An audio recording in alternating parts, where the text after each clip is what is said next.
there has been this very clear tendency since 2010 for chancellors to behave asymmetrically in the way that you describe. So when things improve, they excitedly announce tax cuts or spending increases, just a bit like Jeremy Hunt did this week, announcing that he's going to spend 96% of his windfall. But when things get worse, they display a tendency to allow borrowing to increase. Hello and welcome to the IFS Zooms In. I'm Paul Johnson, Director of the Institute for Fiscal Studies, and today we're going to be talking about the autumn statement delivered 22nd of November of this year, 2023, and a bigger statement of fiscal change than any of us were expecting. I'm joined today by three of my colleagues here at the IFS, Ben Zaranko, Tom Waters and Helen Miller. And we're going to be talking about the public finance changes, the spending changes, the tax and welfare changes that were unveiled by Jeremy Hunt. The big picture here is really the big picture we've seen for quite a while. We have a Chancellor who is really hemmed in by the difficult fiscal situation that we're in, with taxes high, debt and debt interest high, spending actually as a fraction of national income high, partly because of that high level of debt interest spending, but no room for, or very little room for manoeuvre. Nevertheless, he managed to find some room for manoeuvre, or at least room to make some fairly headline-grabbing tax cuts, though, as we'll hear, that was largely funded by a combination of bigger than expected tax increases elsewhere and bigger than intended cuts to spending on public services. So, Tom, should we start with the sort of the big news, the cut to national insurance contributions, which was clearly the thing that the Chancellor wanted to be the headline. 2p off the main rate of employee national insurance contributions. How much difference is that going to make to people over the next year and so? So in total, the next changes, we're looking at something in the order of £10 billion. So if you're a basic rate taxpayer, it depends exactly how much you earn, but you might be looking at a tax bill that's a few £100s lower. That's the kind of order of magnitude we should be thinking about. And so, that £10 billion is certainly a tax cut that's pretty significant, but it comes against the backdrop of this tax freeze, income tax and national insurance freeze, which is raising quite a bit more than that. And so there's more of a tax rise going on than a tax cut from what was announced yesterday. So the point being that the freezing of income tax thresholds and allowances is probably going to increase taxes overall by more than 4 times what that national insurance cut is saving people. And it turns out that national insurance and that particularly income tax threshold freeze is a much bigger tax rise than was intended when Rishi Sunak initially announced it back in 2021, when he thought it might raise £8 billion or so. We now think over 6 years it's going to raise something like £50 billion. And one of the interesting things about this cut to national insurance contributions, though, is it's a cut to national insurance contributions. We've never seen one of those before. We've had cuts to basic rates of income tax and so on over the years. But I think certainly in the last 40 years, no one's ever cut national insurance before. Yeah, you don't see a lot of them in the wild. So if you rewound back to the mid-70s, you had a base rate of income tax that was sort of in the mid-30%, and national insurance was about 5% or something. And over time, it's very steadily been the income tax number comes down, the national insurance number goes up. And apart from a slightly funny blip a couple of years ago with the health and social care levy that was sort of came in and then never really came in properly, then disappeared, there's never been, well, at least not in the last half century or so, been a cut in national insurance rates. So there certainly is kind of a change of direction. I think it's kind of interesting because people think of the income tax number is very salient. People really know they pay 20p in the pound and perhaps are less aware about the national insurance contributions they're making. But Helen, I think that if the Chancellor was going to do an income tax cut or a national insurance cut, we think probably the national insurance cut was a good choice for once. Right. So, yes. And I think it's worth telling people what the difference really is between income tax and national insurance. So the big difference is that national insurance contributions are charged on earned income, so the income you get from working, but they're not levied on other forms of income, including dividends or pension income. So this is a cut that will it's a bit cheaper because it applies to their stuff and it's more focused on workers. So as the OBR suggested, it will boost some labour supply, and it's not increasing the difference between different forms of working. It will be reducing those differences in some cases. Yeah, and one of the problems, of course, with national insurance contributions, you say it's only levied on earned income. It gives people incentives to take income in other ways. It favours pensioners over people of working age and so on. And actually, one of the remarkable things about the changes over the last 15 years or so is that with the increases in personal allowances for people of working age, for taxes being much bigger than for pension age people, and some of these changes in national insurance contributions, we've really levelled the playing field between pensioners and those of working age. So the pensioners still pay less on their income than people pay on their earnings, but the difference is much smaller than it was. And that's very different to what we've seen happening on the benefits side, and we'll come back to that in a minute. But before we go to that, Helen, the other big tax change Chancellor was very keen to announce was this thing called full expensing in corporation tax, and in particular making a policy that he announced back in March for 3 years, making it something permanent. Could you just tell us first of all, just what is this thing, full expensing, and why are businesses so excited about it? Yeah, this is definitely on the technical end of the policies that were announced. So when a business does some investment, it basically gets to deduct those investment costs from its profits when it calculates how much corporation tax it's going to pay. And under the kind of system we had before this measure was announced, then up to the first £1 million, you could immediately deduct that expense. So 100% of that expense got deducted in the first year. Any spending you did over that was deducted a little bit over time each year. So as your asset, imagine you bought a tractor, as it depreciated, you deducted some cost each year. This full expensing policy now means that all of the qualifying investment, all of the investment that gets counted under this policy can be immediately deducted when calculating corporation tax. So you can immediately deduct the cost of your full tractor or your new wind farm or whatever it happens to be when you're calculating corporation tax. So companies are excited about that basically because it means they get to deduct their investment costs sooner.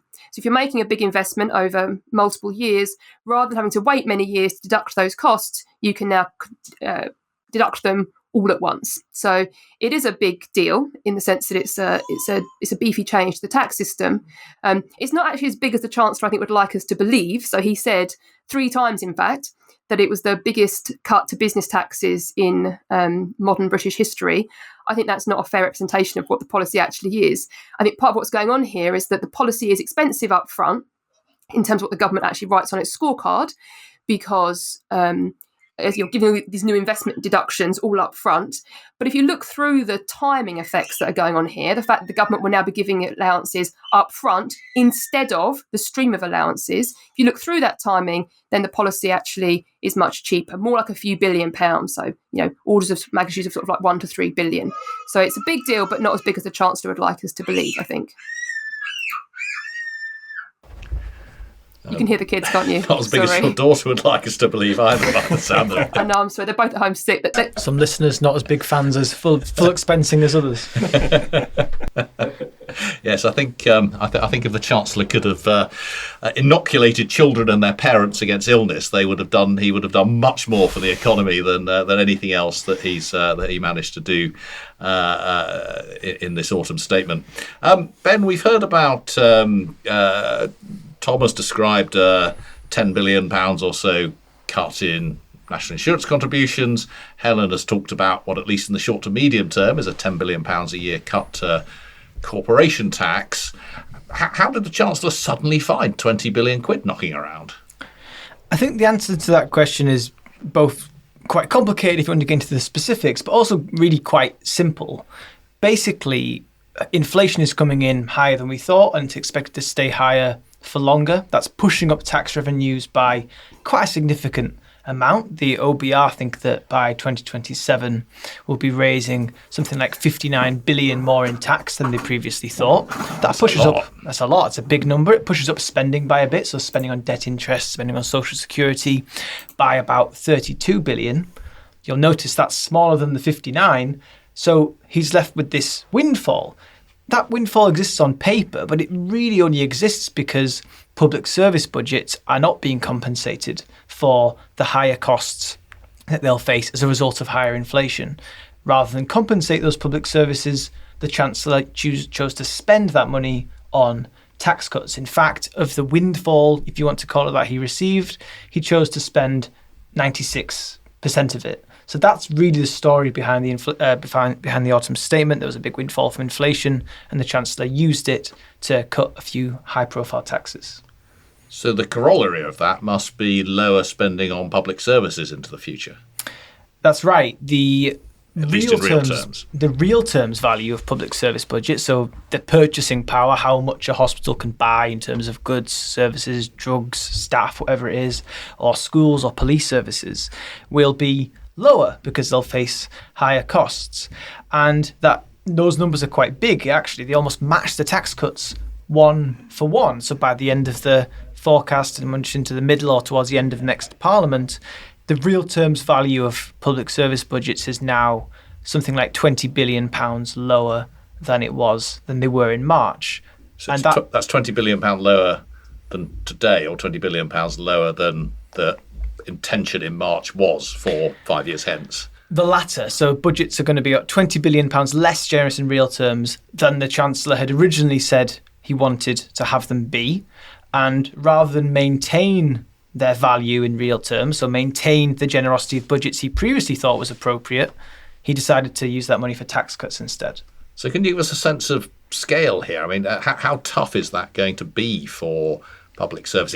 In a world in which this really happens, I think it's worth saying to listeners, we are not terribly convinced this is really going to happen. But if you follow the arithmetic and it really does happen, how tough would this be?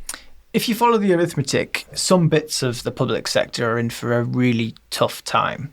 If you look beyond the next financial year, so the government currently has detailed budgets set out for departments up until March 2025. After that point, no details are nailed down. That will all have to wait until the spending review, which we're due next year.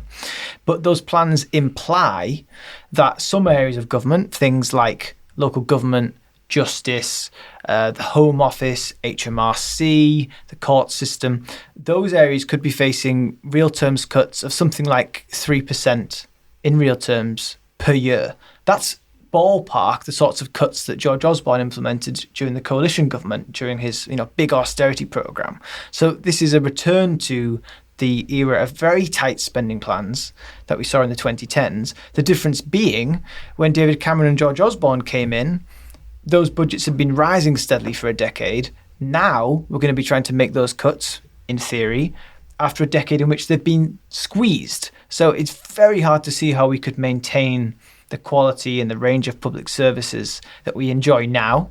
Not to say that all public services are performing fantastically, but they're likely to deteriorate further if we continually squeeze those budgets, unless we can somehow magically achieve some monumental productivity improvements in the public sector, which I'm sure the Chancellor and the Prime Minister would love to see, but those are very difficult to see how they might materialise, particularly anytime soon.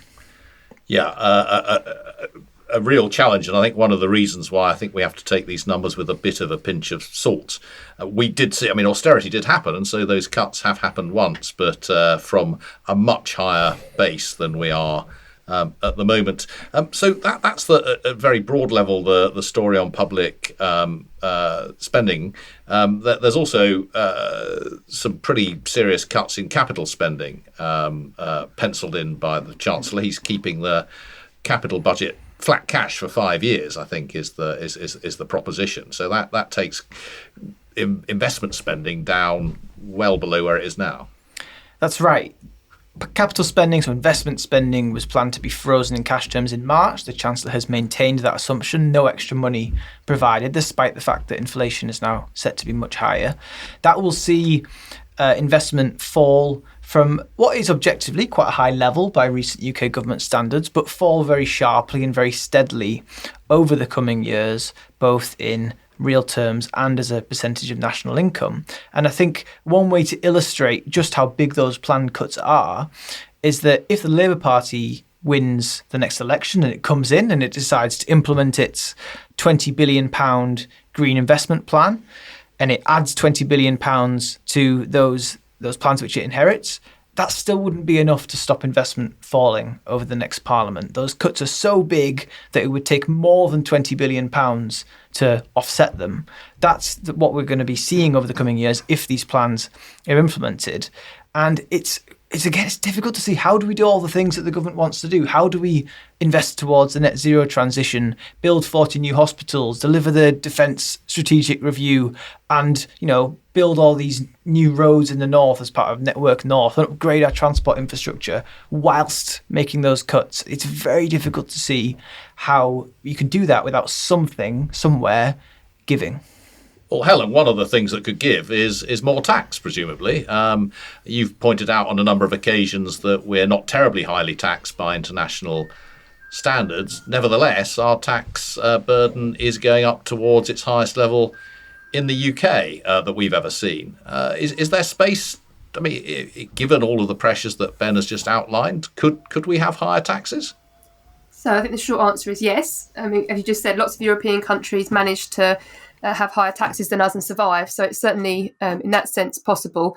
Of course, worth pointing out, just narrowly on the politics of this, we've just said that the government has basically funded these tax cuts by penciling in spending cuts. And we're concerned that the spending cuts won't actually be materialised. Of course, it'd be very hard to undo the tax cuts we've just seen.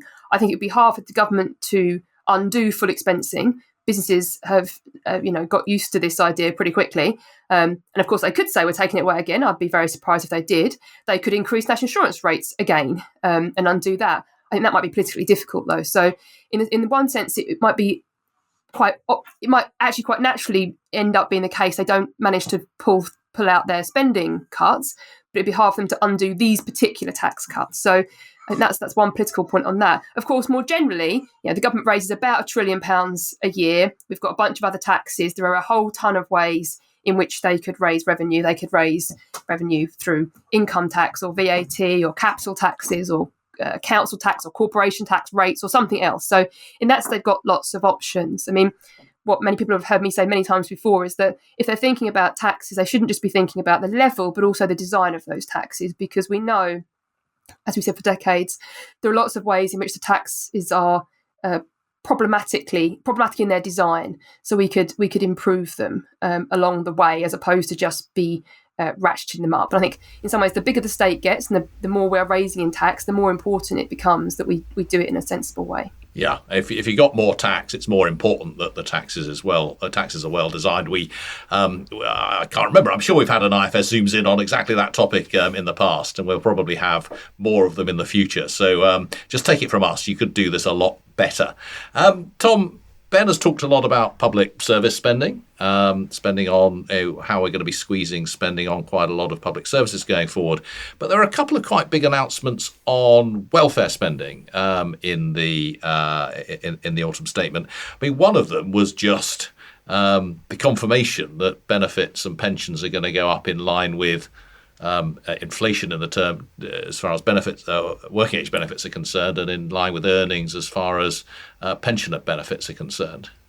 Yeah, that's right. There have been lots of stories before that maybe benefits would be uprated with the lower rate of inflation from October, which would have meant basically a permanent 2% real cut to the benefit system. And the Chancellor said he had heard these rumours. Who knows where they come from? Who knows? But he was gonna do the standard thing, which is uprate it with September inflation. And then yes, for pensioners, they got the full triple lock, which I think is about 8.5% this year. And so that means that in that sense, things are kind of on the sort of the standard course that they're set for benefits. Those kind of weren't really reforms, so to speak. That's just a confirmation of what was already penciled in. But instead, we did have a couple of reforms.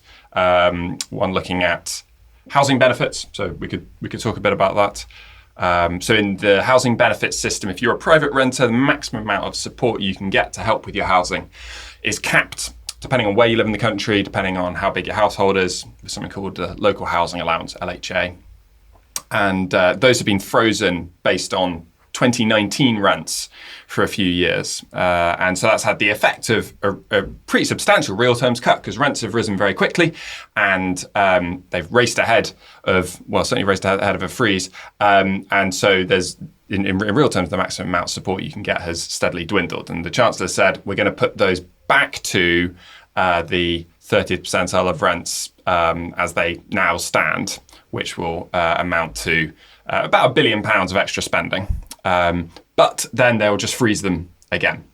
And so we're going to essentially be just repeating the process we've been in over the last few years where rents go up, but the maximum support you can get stays the same. We're just kind of restarting the clock on that. Yeah, and it's worth saying, just for listeners to understand, this is a lot of money. I mean, the first thing that I think surprises people, surprises me, is that 4 in 10 private renters, and their private renters, 15% of the population, something like that. In that order. So 4 in 10 of them are receiving some kind of help with their rents through this local housing allowance, and we're spending how many billion on it? That is not a number I have immediately to mind, I'm afraid. Well, we'll be sacking Tom later. But it's certainly north of 10 billion. I mean, this is a big amount of money that we spend on local housing allowance, and a lot of people receiving it. And so these reforms really matter. And as Tom was saying, we got to this situation where a tiny fraction of properties were actually, could you get the full amount of local housing allowance to cover your rent? I think your work suggests only 1 in 20 properties that are available for rent are a low enough rent that you could actually get the rent covered by local housing allowance. Exactly, and that number was, it's now up, about 5%. It was sort of 25% at the beginning of the pandemic. So just in the space of a few years, the share of properties you can afford using your local housing allowance has just basically completely evaporated because new rents are rising so quickly. We should say that's for new rental properties, which are more expensive than people who have been in their home for a while. Absolutely, but and again, as you say, we're just going to go through this this particular treadmill again as we've updated to 2023, but that's going to stay stuck at 2023 levels until the next time the system becomes unsustainable. The other significant reform, actually, I think announced was about how people are assessed for incapacity benefits. Those are the benefits you get if you're out of work and are too sick potentially to work. Could you just take us through what those changes were? Yeah, so the background here I think is quite important. If you look over the past 10 years or so, the number of people who are getting incapacity benefits and are assessed as having a severe level of incapacity has about doubled from kind of a little over 1 million to getting on for 2.5 million. And again, that's a lot. I mean, they've more than doubled in 10 years. Yeah, in 10 years. And you'd think we were getting healthier as we, get richer and so on, but more than doubled in 10 years. Astonishing. Yeah, exactly. It's pretty striking. And so I think part of the motivation for this reform is to try and kind of put a bit of a lid on those numbers. And so the way the government is looking to do it is when you go for this assessment, you get assessed for different things. Are you able to move around? Are you able to reach for things and sit down? Do you have problems to do with social interaction? They're going to kind of tighten that assessment, particularly the ones that are related to moving around, and make it harder, essentially, to qualify for more severe levels of incapacity. And the OBR reckon that will be 370,000 fewer people into this group, this more severe incapacity group. But that's basically enough to hold the number steady. It won't actually kind of start to reduce it relative to where it is now. It just sort of stops any further increase. So we're still talking about very large numbers of people getting these incapacity benefits. And the point about being in that more severe group is, A, you get about 390 quid a month more in benefit than if you're in a group which is judged less incapacitated. And secondly, you've got much fewer many fewer demands on you to look for work or be ready for work. You can essentially, unlike someone who's unemployed, who will be hassled and hassled and hassled until they get a job, you'll essentially be left largely to your own devices if you're in that group. Yeah, that's right. Exactly. And I think it's quite notable, the Chancellor kind of framed this a bit about getting people back to work, making work pay, that sort of thing. OBR's assessment is, yes, it will reduce the number of people in that group getting the extra 400 or so quid a month by about 370,000, but employment only goes up by about 10,000 in their estimation. And so we're only talking about a few percent of those affected actually getting into work. For most people, it will just mean a lower amount of benefit receipt and a little bit more hassle from the job centre. Yeah, we'll wait and see what the effect of that is. What we do know is that reform after reform to both incapacity benefits and disability benefits have struggled to stem that increasing number of people who are claiming and being deemed eligible for the benefits. Ben, we've talked about quite a lot here, the what's happening to spending, what's happening to tax, what's happening to welfare and so on. But all of this, the Chancellor has claimed he can do within his fiscal rules, his binding rule being the one that says debt needs to be falling in the fifth year of the forecast period. And it is on the forecasts, but only just. Yes. So the first thing to say is that the debate in the run-up to this autumn statement has been dominated by these sort of insufferable debates about how much headroom there might be and whether the Chancellor's going to spend his headroom and whether he's got a pre-election war chest and all this unhelpful sort of discussion. The Chancellor has I think we'd agree, a pretty poorly designed fiscal rule. I think it's broadly sensible to want to have debt falling. Specifying it in terms of the fall between year 4 and year 5 of the forecast is suboptimal. It's extremely sensitive to what you assume will happen to nominal growth between those 2 years. It's extremely sensitive to what numbers you pencil in, for example, what you're going to spend in 5 years' time relative to 4 years' time. For those reasons, it's quite easy to game.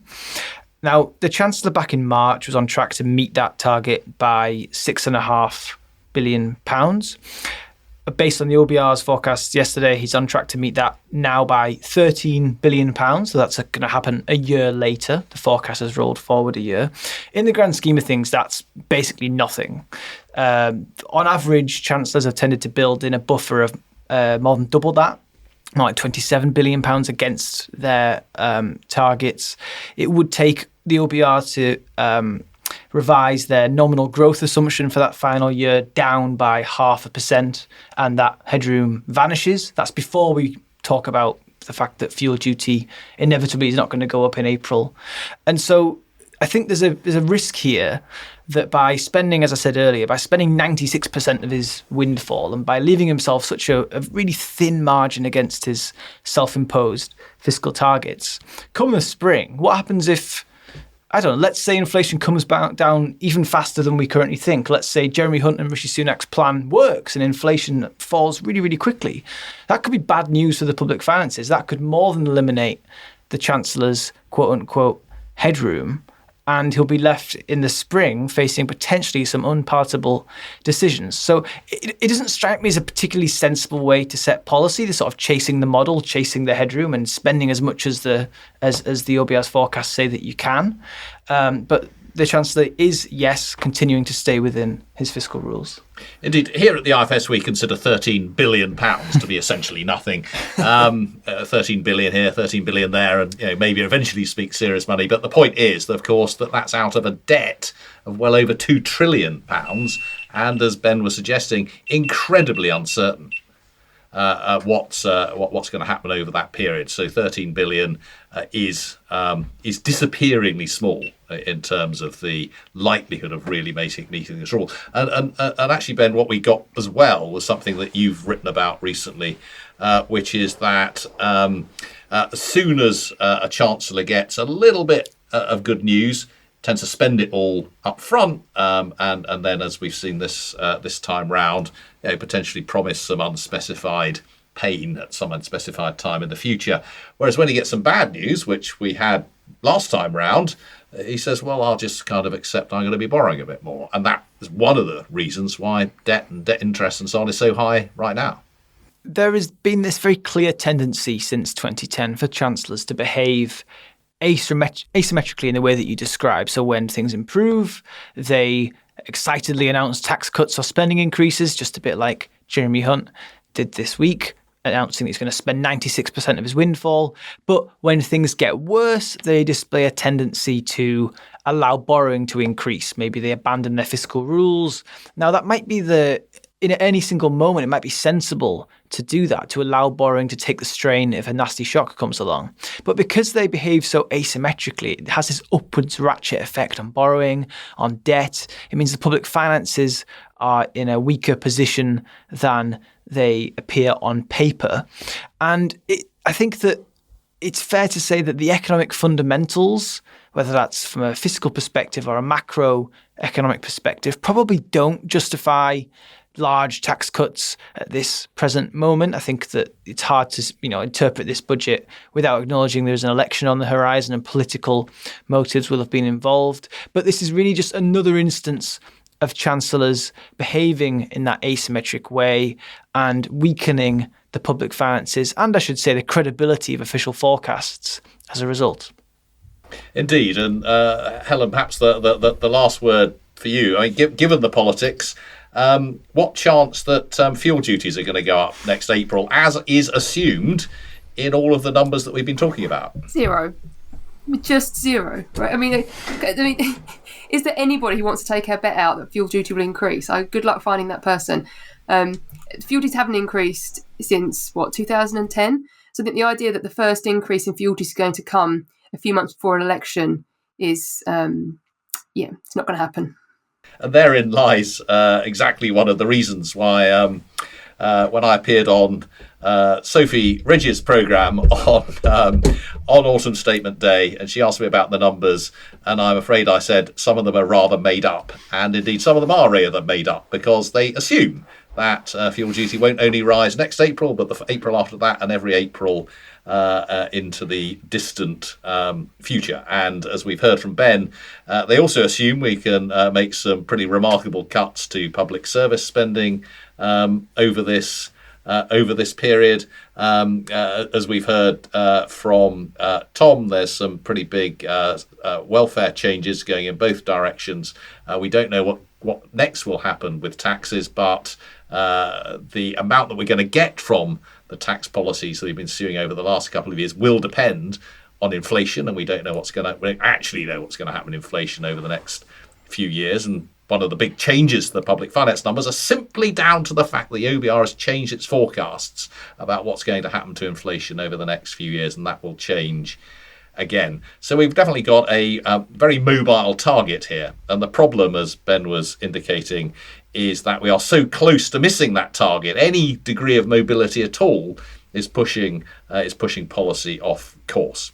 So we could, and I'm very tempted to spend a much longer talking about these issues, but we will spare you that. If you do want to see and hear more, there's lots of additional information on the IFS website about this year's autumn statement, both in written form and in presentation form.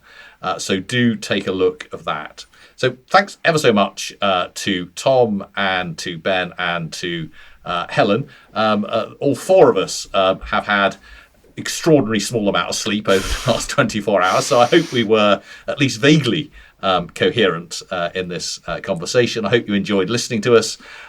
Do visit our website, www.ifs.org. .uk. If you do want to support us further, and considering how much work we've done over the last 24 hours, I do think you should, do consider becoming a member for as little as £10 a month. You can find out more in the episode description or on our website. We'll see you next time.